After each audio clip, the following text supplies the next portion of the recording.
Hi friends, welcome to HET electrical technology. ఈరోజు మనం చూస్తున్నట్లయితే సిబిఐటి కాలేజ్ దగ్గర ఉన్నాం. సిబిఐటి కాలేజ్లో మనం ఉన్న ఓల్డ్ ప్యానల్స్ అన్నిటిని రిమూవ్ చేసి మన న్యూ ప్యానల్ అయితే ఇన్స్టాల్ చేస్తున్నాం.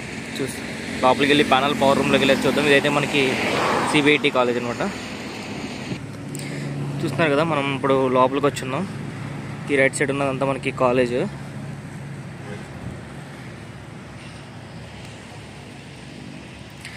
ఇప్పుడు ఫ్రంట్ సైడ్ అక్కడ మనకు వచ్చరికి పవర్ రూమ్ ఉంది కదా, అది కనిపించేది మనకి పవర్ రూమ్ అనమాట. మనం అక్కడికి వెళ్ళి చూద్దాం. మన ఇచ్చిన power panel and capacity bank, new connections ఎలా చేస్తున్నారో, కేబులింగ్ అదంతా ఒకసారి మనం చెక్ చేద్దాం.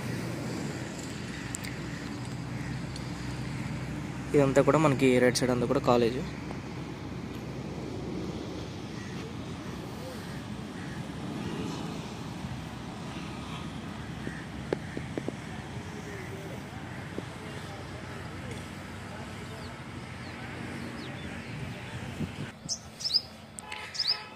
పవర్ రూమ్ దగ్గరికి అయితే వచ్చాం ఫ్రెండ్స్. మనం చూస్తున్నారు కదా, ఇది వచ్చారు మనకి ఎలక్ట్రికల్ పవర్ రూమ్.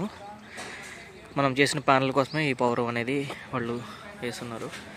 షెడ్ అనేది ప్రొడక్షన్ కోసం.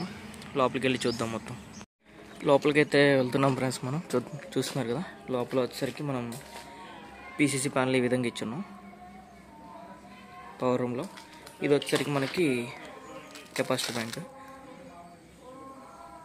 50 kV కెపాసిటీ బ్యాంక్.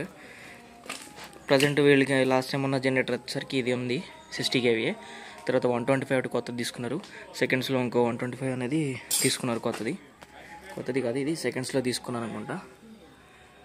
ఇప్పుడు మనకి ఇన్పుట్స్, ఈ పీసీసీ ప్యానల్కి ఇన్పుట్స్ అనేది 3 జనరేటర్స్, 1 2 3 జనరేటర్స్, ఒక మెయిన్ సప్లై అనేది అటు చూద్దాం ఒకసారి.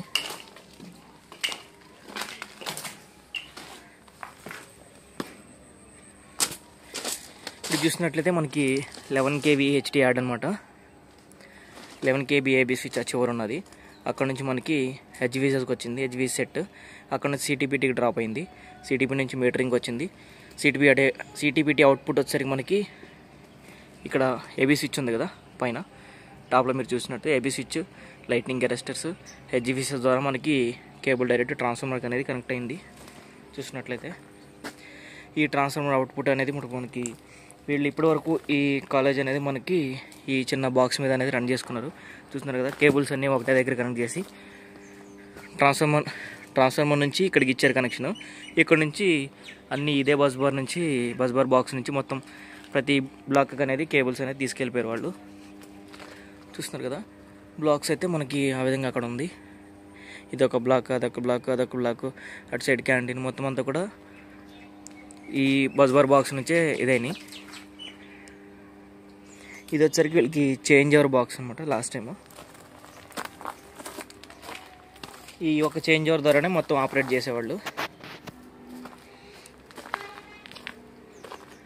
ఇది వరల్డ్. ఇప్పుడు మనం వచ్చరికి ఈ కేబుల్స్, ఇక్కడ ఉన్న కేబుల్స్ అన్ని మొత్తం రిమూవ్ చేస్తాం, డిస్కనెక్ట్ చేస్తాం, కట్ చేస్తాం. చూస్తున్నారు కదా,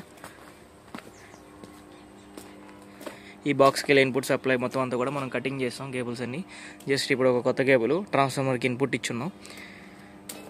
ట్రాన్స్ఫార్మర్ అవుట్పుట్ నుంచి మనం తీసుకుని డైరెక్ట్ మన పీసీసీ ప్యానల్కి అనేది ఈ హోల్ ద్వారా తీసుకున్నాం. చూస్తున్నారు కదా, ఇది పీసీసీ ప్యానల్ మనకి. దీని మ్యానుఫ్యాక్చరింగ్ వీడియో ఆల్రెడీ మీకు అప్లోడ్ చేస్తున్నాం యూట్యూబ్లో. ఈరోజైతే మనం ఎరెక్షన్కి వచ్చున్నాం.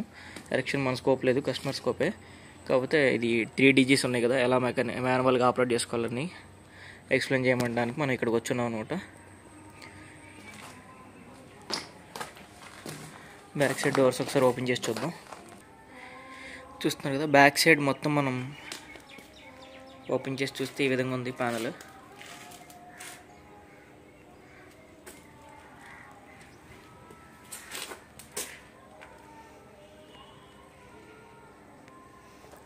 బ్యాక్ సైడ్ మొత్తం ఈ విధంగా ఉంది కదా. దీనిలో వచ్చరికి 4 మనకి ఇన్కమింగ్స్. ఇది వచ్చరికి 62.5 kV డీసెట్ ఇన్కమింగ్ కేబుల్, 125 kV డీసెట్ ఇన్కమింగ్ కేబుల్, 125 kV డీసెట్ ఇన్కమింగ్ కేబుల్. ఇది transformer cable, 250 kV transformer cable అనమాట. చూస్తున్నారు కదా, ఇది వచ్చరికి మనకి ఇటు సైడ్ అవుట్ గోయింగ్స్, ఇవి ఇట్ సైడ్ అవుట్ గోయింగ్స్. ఇప్పుడు మనం ఈ ప్యానల్లో వచ్చరికి 2 DGs రన్నింగ్లో ఉన్నప్పుడు 125 DG సెట్ కెపాసిటీ ఫుల్ కాలేజ్కి అనేది సరిపోదు, మొత్తం కాలేజ్ మొత్తం నడవదు. 125 ఆన్ చేసుకుని సపరేట్ లోడ్ అనేది డివైడ్ అవుతుంది. ఈ సెక్షన్ మొత్తం ఒక 125 నడుస్తుంది, ఈ సెక్షన్ మొత్తం ఇంకో 125 మీద నడుస్తుంది. చూస్తున్నారు కదా, ట్రాన్స్ఫార్మర్ మీద ఉన్నప్పుడు ట్రాన్స్ఫార్మర్ సప్లై ఇన్కమింగ్ ఒకటే ఉన్నప్పుడు మొత్తం అంత సెక్షన్ అంతా కూడా ఒక ట్రాన్స్ఫార్మర్ మీదే నడుస్తుంది. ఇది బస్ కప్లర్ అన్నమాట, స్టార్టింగ్ సెంటర్లో ఉన్నది మనకి. మనం ఇది ఫ్రంట్ సైడ్ చూసుకున్నట్లయితే చూస్తున్నారు కదా, ఈబీ ఇన్కమర్, డీజీ ఇన్కమర్ 1, డీజీ ఇన్కమర్ 2, డీజీ ఇన్కమర్ 3. ఇవి వచ్చరికి 2 చేంజర్స్ అనమాట మనకి, 2 చేంజర్స్ విత్ 1 బస్ కప్లర్. ఈ బస్ కప్లర్ మనం ఇంటర్లాకింగ్ అనేది ఇచ్చున్నాం. ఇప్పుడు ఈబీ సప్లై ఉన్నప్పుడు ఇప్పుడు ఓన్లీ ఈబీ సప్లై ఉంది. ఈబీ సప్లై మనకి ఇటు సైడ్ ఉన్న అవుట్ గోయింగ్స్ వచ్చింది, నెక్స్ట్ అటు సైడ్ ఉన్న అవుట్ గోయింగ్స్ కూడా ఒకటే ఈబీ సప్లై మీద రన్ అవుతుంది. ఇన్ కేస్ ఇప్పుడు పవర్ పోయింది అనుకున్నప్పుడు, ఇప్పుడు మనకి కాలేజీలో ఫుల్ లోడ్ ఉంది, ఫుల్ లోడ్ ఉన్నప్పుడు ఒక 125 DG సెట్ వీళ్ళ దగ్గర అవైలబుల్ ఉంది, అది మొత్తం సరిపోదు కాబట్టి 2 125 ఈ 125 ఇది 2 ఆన్ చేసుకుని ఇది 2 సెక్షన్లో పెట్టుకుంటారు, అది 1 సెక్షన్లో పెట్టుకుని ఈ బస్ కప్లర్ అనేది ఆఫ్ చేసుకుంటే ఇటు సైడ్ ఉన్న ఈ ఛాంబర్స్ అన్నిటికీ ఒక 125 మీద పవర్ రన్ అవుతుంది. అటు సైడ్ ఉన్న ఆ సెక్షన్ మొత్తానికి ఇంకో 125 మీద రన్ అవుతుంది. ఓకే, ఇంకోటి వీళ్ళకి నైట్ టైం పెద్ద లోడ్ ఉండదు. హాస్టల్లో మటుకి ఫ్యాన్స్, చిన్న ఏసీస్ ఉంటాయి, ఒక 60 kVA సరిపోద్దని చెప్పారు. అందుకని వీళ్ళు ఒక 60 kVA డైజీ సెట్ని కూడా పెట్టుకున్నారు. 62.5 మీకు చూపించాను కదా, ఇది ఎదురుగుండా ఉన్నది మనకి 62.5 kVA. నైట్ టైం ఎప్పుడైనా పవర్ ప్రాబ్లం వచ్చినప్పుడు 62.5 మీద మొత్తం లోడ్ అంతా ఆన్ చేసుకోవాలంటున్నారు వాళ్ళు. ప్రతి బ్లాక్ కూడా ఒకటే 62.5 మీద 62.5 డీజీ సెట్ ఆ చివరి ఉంది. ఈ స్విచ్చెస్ అన్ని ఆఫ్లో పెట్టుకుని, ఇది కూడా ఈ చేంజర్ కూడా ఆఫ్లో పెట్టుకుని ఆ 62.5ని ఆన్ చేసుకుని దాన్ని 2లో పెట్టుకుంటే ఆ చేంజర్ ఈ బస్ కప్లర్ ఆన్ చేస్తే ఒక 62.5 మొత్తం మీద రన్ అవుతుంది మనకి. అంతా మొత్తం కాలేజ్ అంతా కూడా మనకి 62.5 మీదే రన్ అవుతుంది.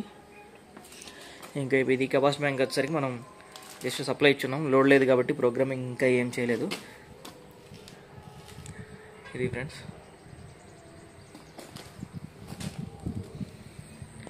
ఇది వచ్చరికి మన కంపెనీ నేమ్ ప్లేట్.